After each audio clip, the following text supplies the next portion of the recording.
the nation's capital, the Conservative Caucus presents Conservative Roundtable, an in-depth look at today's most important issues. Welcome to Conservative Roundtable. I'm Howard Phillips, chairman of the Conservative Caucus, which sponsors these broadcasts, now being seen on YouTube and throughout the United States. Our guest for this broadcast is Matthew Vadum.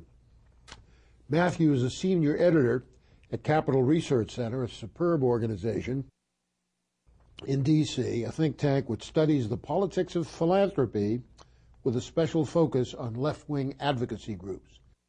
Mr. Vadum is an expert on ACORN, the so-called Association of Community Organizations for Reform Now, of which Barack Obama is an alumnus of sorts, and has written more than 60 feature articles on ACORN and hundreds of blog posts. His groundbreaking research on ACORN was praised and cited by Michelle Malkin in her New York Times bestseller, Culture of Corruption. Mrs. Malkin credits Mr. Vadum with being one of two people in the nation with the foresight and insight in reporting on the ACORN story where no one else would. Vadum's work, or it's pronounced Vadum, I believe, is also cited in David Freddoso's New York Times bestseller, The Case Against Barack Obama, John Fund's Stealing Elections, Revised Edition, and Peter Schweitzer's Architects of Ruin. Mr. Vadum holds an M.A. in American Studies from Georgetown University. During his 7 years in the Washington Bureau of the Bond Buyer, a daily financial newspaper based on Wall Street, he covered Congress, the Supreme Court, housing, state local finance. Previously, he worked at the Central Penn Business Journal in Harrisburg, PA, where he won an Excellence in Legal Journalism Award from the Pennsylvania Bar Association. Mr. Vadum, how did you become interested in ACORN? Well, I became interested in community organizing because once a community organizer had a serious shot at winning the White House in early 2008, the topic suddenly seemed a lot more interesting than it did before that. And so I was drawn to look at ACORN, the organization that President Obama worked for in its Project Vote affiliate, that he trained for, and that he represented in court as a lawyer. And the word is that ACORN has to some degree disbanded. Is that true? ACORN is going through a reorganization process right now, and it is not, it claims to be going through a dissolution process, but my sources on the inside of ACORN say that that is a ruse, a public relations tactic, that really all they're going to do, if indeed they eventually do shut down all of their offices nationwide, is they're going to reemerge in a year or two when the spotlight is off them, and the state chapters which have broken away and incorporated themselves separately under new names are going to refederate in a year or two under a new name. So ACORN is not dead. It is simply experiencing a major setback because their brand has been damaged and they're having a lot of difficulty raising funds, which is a good thing for people who like limited government and liberty. How large is their budget, and whence cometh their money? That is always an interesting question. They claim their budget, at least until the recent troubles, was $25 million. This was contradicted by their own president, Maude Hurd is her name, in a book called The Practical Progressive, which was a reference manual of left-wing groups.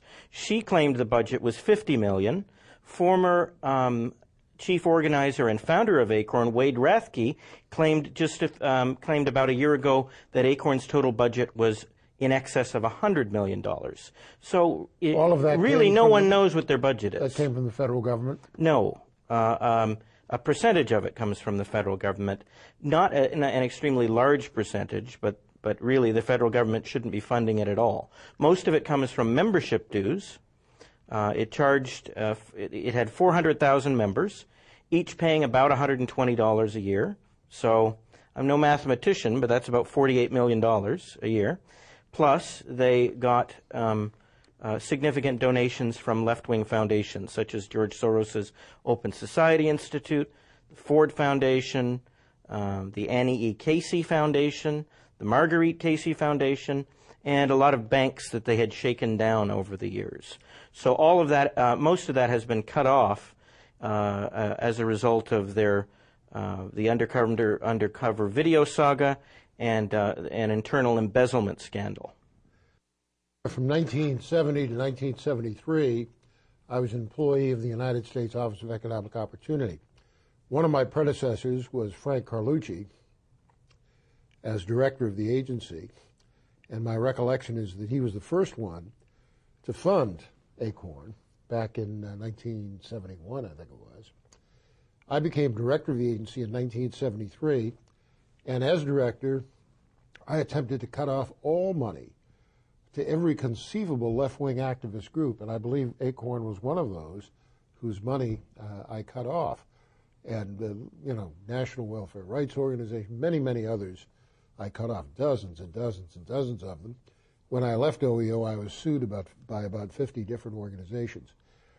But as soon as I left, the money was put back. What are some of the things that ACORN has done? What have they been doing? Well, if we could go back to the foundation of ACORN, ACORN is a profoundly antisocial organization. In what sense? It's not created to help people. It's created to get people on welfare.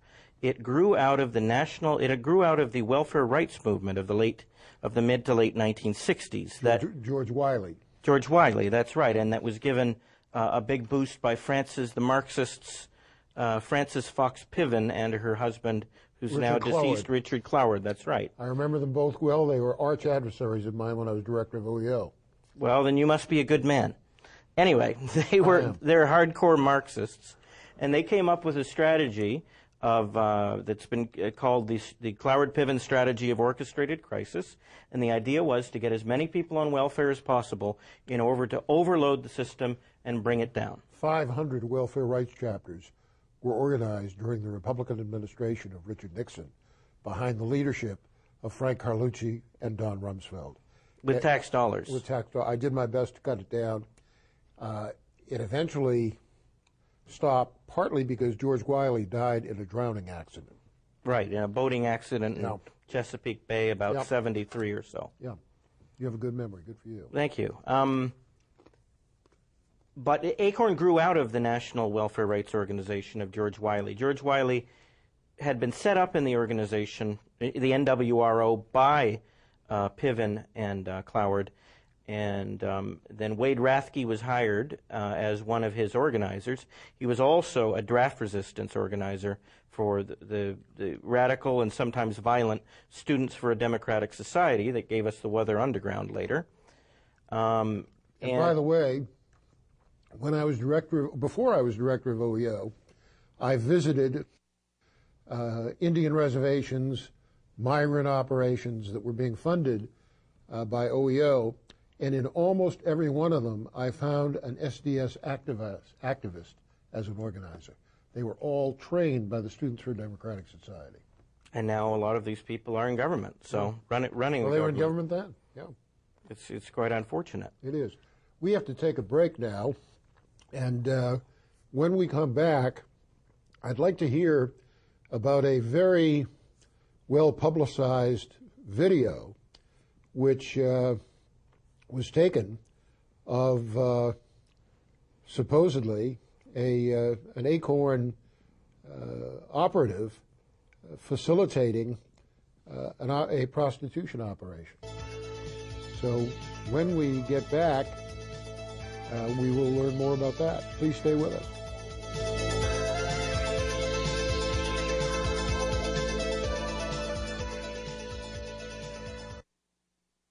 You are a defender of liberty. You spoke out. That is part of your job. You were heard in Congress. No. You marched. You created a new movement. You endured attacks. You see folks waving tea bags around. Now you can help to Repeal the bill. Go to sendthematmessage.com. Print the pledge to repeal Obamacare. Send it to your representative, senators, and candidates to sign that they pledge to repeal the bill. Repeal the bill. Repeal the bill. Repeal the bill. Repeal the bill. Repeal the bill. Repeal the bill. Repeal the bill. Repeal the bill. Now. Go to sendthematmessage.com and help. Repeal the bill.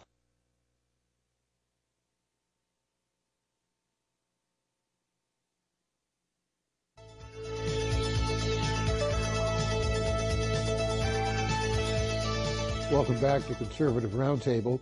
Mr. Vadum, please explain what we're about to see on this tape. What you're about to see is two conservative activists, Hannah Giles and James O'Keefe, pretended to be a prostitute and her pimp and went to many offices, I guess close to a dozen ACORN offices across the nation, and pretended that they wanted to import a dozen underage child prostitutes from El Salvador. Illegal.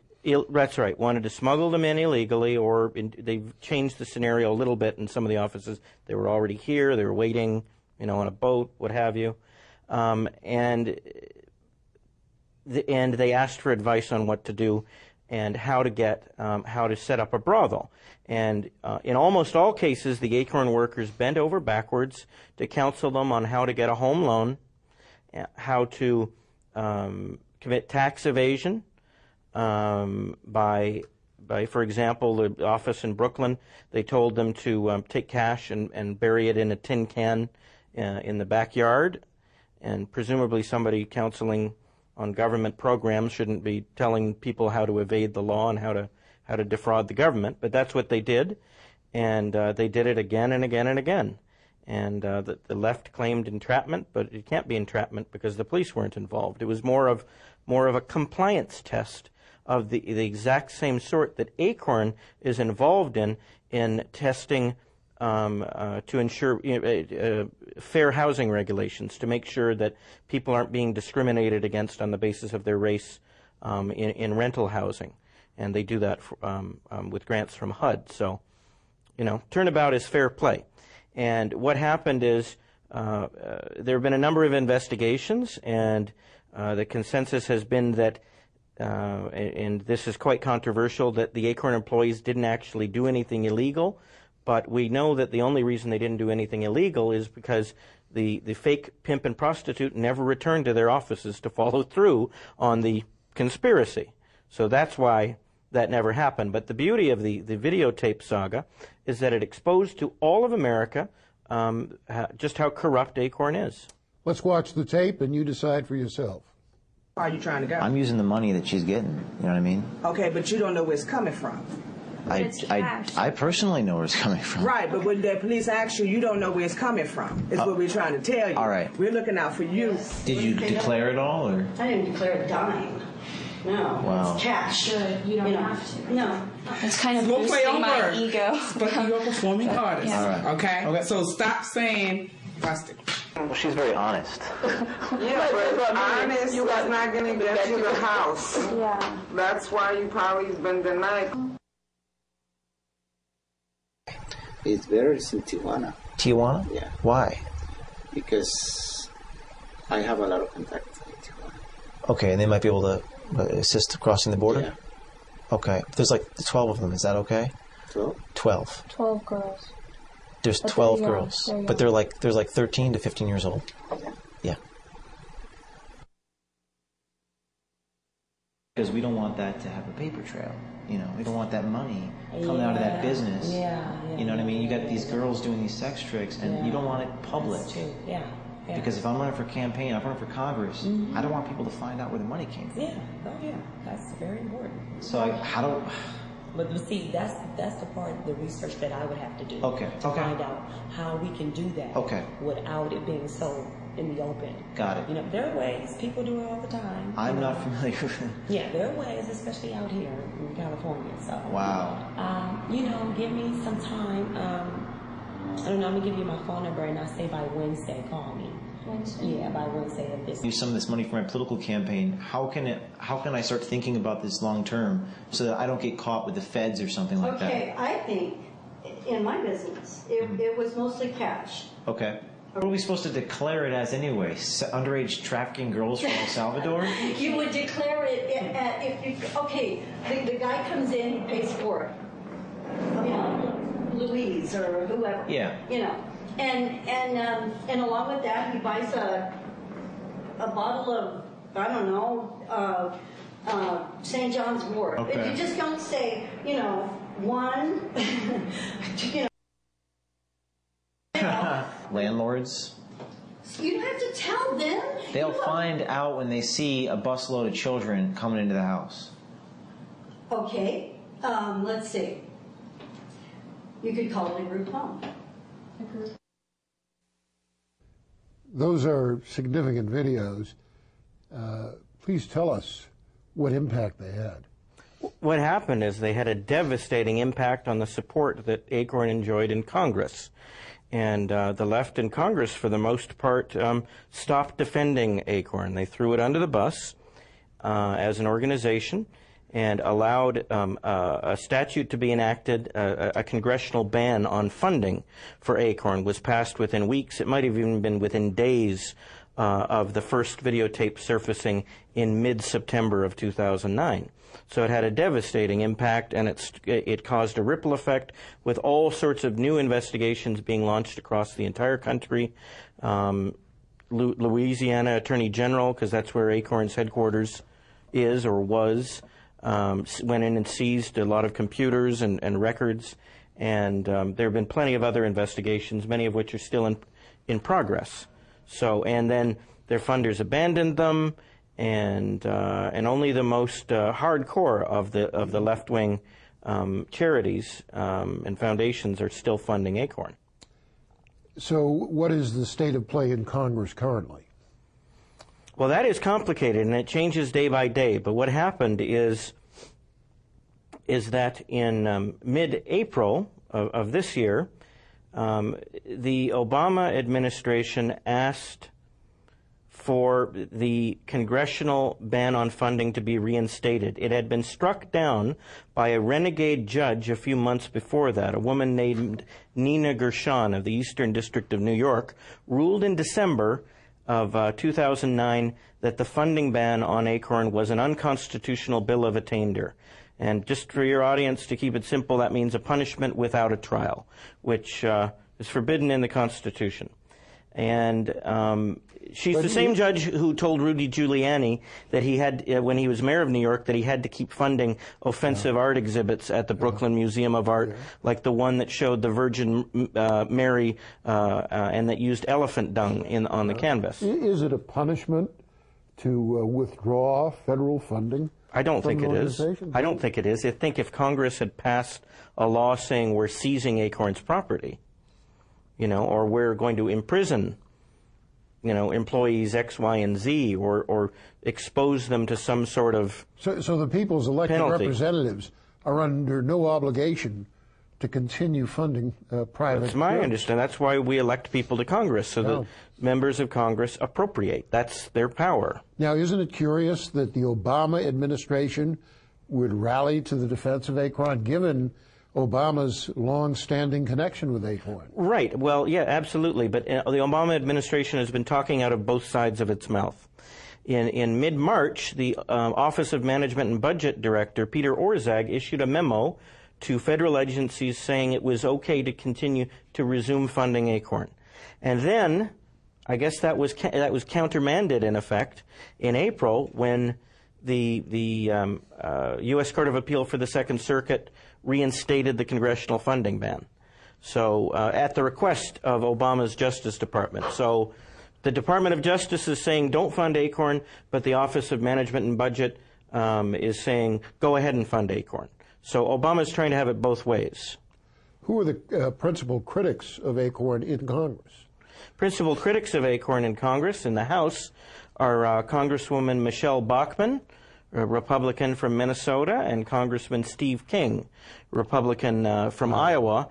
And in the Senate, probably among the leading critics, it's hard to really put them in any particular order, but David Vitter, Republican of Louisiana, the senator, has been a pretty consistent critic of ACORN. Are there any significant defenders of ACORN in the House or Senate? Yes, there definitely are. The Radical Congressional Progressive Caucus, Barbara Lee, who is a Democrat representing Berkeley, California, who's, if not a communist, certainly pretty close to it, has been a defender of ACORN, as has Lynn Woolsey, the welfare mother who became a congresswoman. And Barney Frank has been sometimes a defender. When it's gotten too heated, he's backed away a bit, but he's a longtime ACORN ally, and when push comes to shove, he doesn't really have a problem with ACORN. Nor does Chris Dodd, the senator, the outgoing senator from Connecticut, who we all know is totally corrupt. Are there any Republicans who are defenders of ACORN? Not recently. Not many. They pretty well all know that that's an unwise thing to do. The only one I can think of, actually, is Michael Steele, who was politically quite tone deaf. Did he really defend it? Yes, back in September or October, at the height of Michael Steele is the national chairman of the Republican Party. That's right. He is the RNC, Republican National Committee chairman. And he actually praised ACORN for its work on behalf of low-income people in a speech at a college somewhere, I think it was in South Carolina or Georgia, somewhere in the South, a few weeks after the first undercover video emerged. And so he either wasn't thinking, or he's politically tone deaf, or maybe he's a fan of ACORN. It's really hard to tell. We're going to have to take a break here.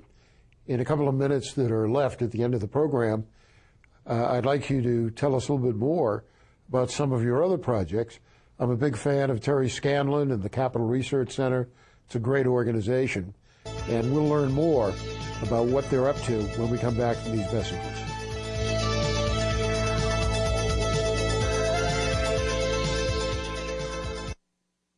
Hey, listen. This is the greatest thing. I want to tell you something. Something's happening in this country.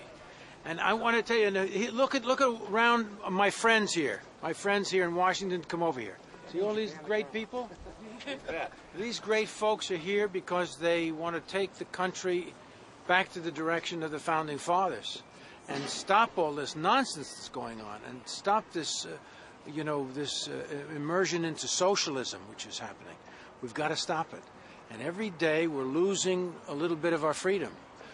But the answer is that the individual citizens can make a difference. They can walk through these houses of Congress. They can look their congressman in the eye and say, hey, vote this bill down. Get rid of it. We got a lot of work to do.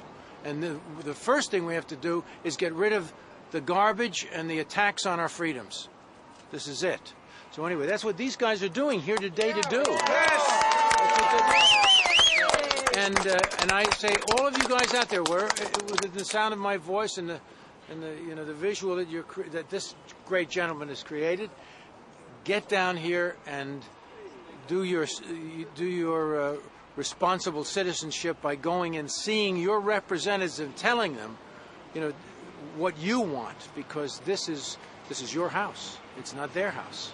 Get in there and tell them what to do, and let's begin cleaning this country up. A big mess has been created in only a year's time, in 9 months' time, really. A big mess we have to recover from.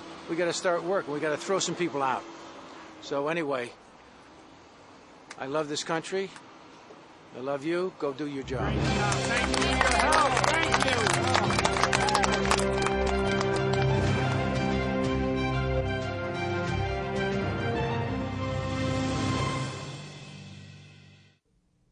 Hello, I'm Steve Forbes, chairman of Forbes Media, here to urge you to watch Conservative Roundtable if you want to learn about the issues that matter and what you can do to get our country back on the right track.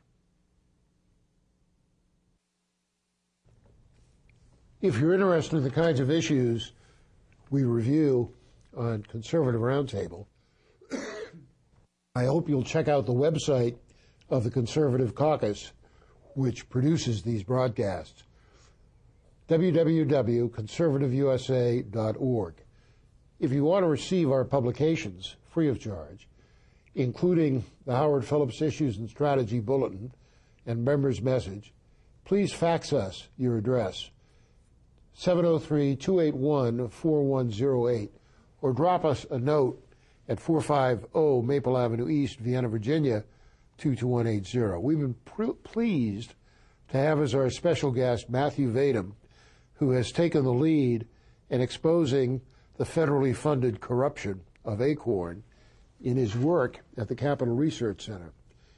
Matthew, you've done a great job on this. What other projects occupy your attention at the moment?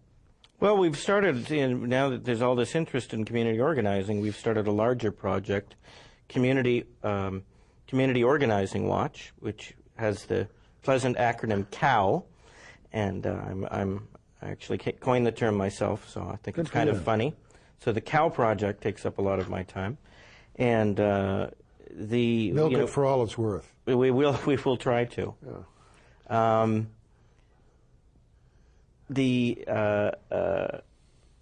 We also study environmentalist groups.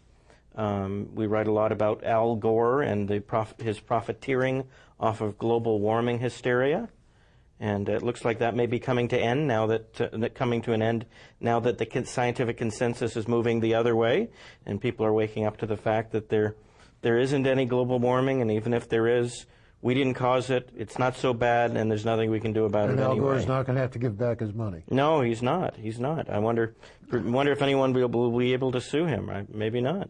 It depends. Well, we only have 10 or 15 seconds left.